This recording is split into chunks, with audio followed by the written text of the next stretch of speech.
बारिश की वजह से रामपथ में गड्ढे हो गए हैं, उसे रिपेयर भी किया जा रहा है, बालू और गिट्टी से भरा भी जा रहा है। लेकिन विपक्ष का कहना यह है कि सड़कें इसलिए धंसी क्योंकि इसके निर्माण में भ्रष्टाचार हुआ है। लेकिन जब इस बारे में हमने जानने की कोशिश की तो जो जानकारियां निकलकर सामने आई वो आपको बता दें। सड़क वहां पर धंसी है जहां पर जल निगम की ओर से गहरी सीवर लाइन के मेन होल बनाए गए थे। मैन होल के पास से जहां पर जॉइंट थे वहां पर पानी का रिसाव हुआ और यही वजह है कि वहां पर सड़कें धंस गई। सड़क धंसने पर उसकी मरम्मत का काम भी युद्ध स्तर पर शुरू हो गया। रामपथ पर 1 साल के अंदर ही गड्ढे क्यों हो गए, सवाल इस बात को लेकर भी उठा। निर्माण में लापरवाही का जिम्मेदार कौन है? योगी सरकार इसकी जांच कर रही है और सड़क बनाने वाली कंपनी भी इस वक्त रेडार पर है।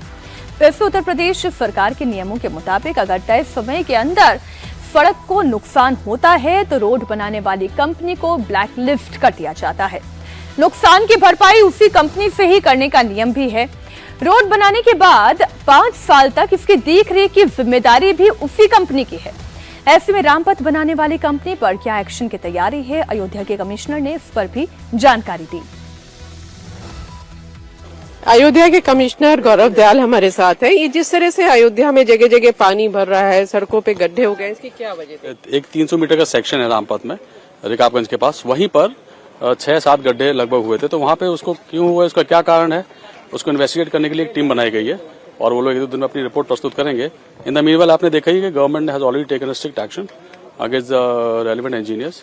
तो हम लोग प्रयास कर रहे हैं कि अब कहीं कोई असुविधा ना हो, ट्रैफिक निर्बाध रूप से चलता रहे और जल भराव की समस्या उससे भी जल्दी हम लोग निजात पा लेंगे। वैसे रामपथ पे जो गड्ढे हुए शुरुआती भी ठीक है, जांच चल रही हो तो इन्वेस्टिगेशन के बाद पता चलेगा, लेकिन शुरुआती उसमें क्या लग रहा है, किसकी लापरवाही, क्या लापरवाही की गई सड़क बनाने में? संभवतः वहां पे उस इलाके में कॉम्पैक्शन वो लास्ट में बना था, वो वाला सेक्शन लास्ट में बना था, वहाँ कॉम्पैक्शन नहीं हो पाया होगा। जो उसके बाद जब वहाँ पे जो मैनहोल्स बने हैं सीवर लाइन के और उसके जो चेम्बर्स बनते हैं उसके बाद वहाँ पे कॉम्पैक्शन करके उसको वापस रिफिल करना होता है, बैकफिल करना होता है।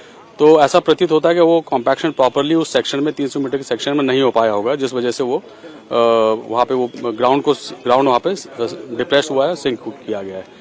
तो अब वो एग्जैक्ट कारण एक चीफ इंजीनियर की टीम बनाई है, उसमें जल निगम के लोग हैं, इरिगेशन के हैं, पीडब्ल्यूडी के हैं। They will in a day और 2 they will submit a report and tell us exactly why it has happened. ऐसे 6 इंजीनियर्स तो पीडब्ल्यूडी और जल निगम के सस्पेंड हो गए, लेकिन ये जो सड़क बनाने का ठेका था वो एक एजेंसी को दिया गया था, कॉन्ट्रैक्ट दिया गया था, तो उसकी भी कहीं जिम्मेदारी बन रही है जो कंपनी ने ये बनाई सड़क? देखिए, डिफेक्ट लायबिलिटी पीरियड एक होता है, 5 साल तक उस जो कॉन्ट्रैक्टर उसको अपने खर्चे पे पूरा मेंटेन करना है। तो जो भी कहीं कुछ कमी होगी वो उसमें कोई एडिशनल एक्सपेंडिचर गवर्नमेंट का नहीं होना है और वो उसी के द्वारा बॉन्ड किया जाएगा। ऑलरेडी ये प्रोविजन है उसमें। तो जो भी कमी है वो he will have to bear it और उसको कराया भी जा रहा है। जो भी डिफेक्ट्स हैं उन्हीं के द्वारा किए जा रहे हैं, उसमें कोई गवर्नमेंट द्वारा एक्सपेंडिचर नहीं हो रहा है। लेकिन मतलब ये जो जिम्मेदारी है ये इंजीनियर्स की हुई या जो कंपनी है जिसने कॉन्ट्रैक्ट लिया था उसकी? अब ये let the inquiry be over then we will know. Ultimately जिम्मेदारी दोनों की होगी, बिकॉज जो एग्जीक्यूट कर रहा है उसको भी देखना चाहिए कि उसमें लापरवाही नहीं होनी चाहिए और जो सुपरवाइजरी ऑफिसर्स है उनको भी ध्यान रखना चाहिए था। ये भी कहा जा रहा है कि बहुत जल्दबाजी में काम हुआ क्योंकि राम मंदिर में प्राण प्रतिष्ठा होनी थी, तो कुछ जल्दबाजी की वजह से ये देखिए, रामपथ 13 किलोमीटर लंबा स्ट्रेच है और उसके मात्र 300 मीटर सेक्शन में ही ये समस्या आई है। तो आप देखें, अभी if you travel the entire stretch of Rampath कहीं कोई दिक्कत नहीं है, ट्रैफिक प्रॉपर अच्छे से चल रहा है, कहीं कोई जल भराव नहीं है। तो जल्दबाजी में कोई काम नहीं हुआ है, काम समय से हुआ है और काम को क्वालिटेटिवली किया गया है। परंतु फिर चूंकि इतना बड़ा काम था, एक पर्टिकुलर सेक्शन में कमी आई है, उसके लिए हम लोग करेक्टिव एक्शन ले रहे हैं।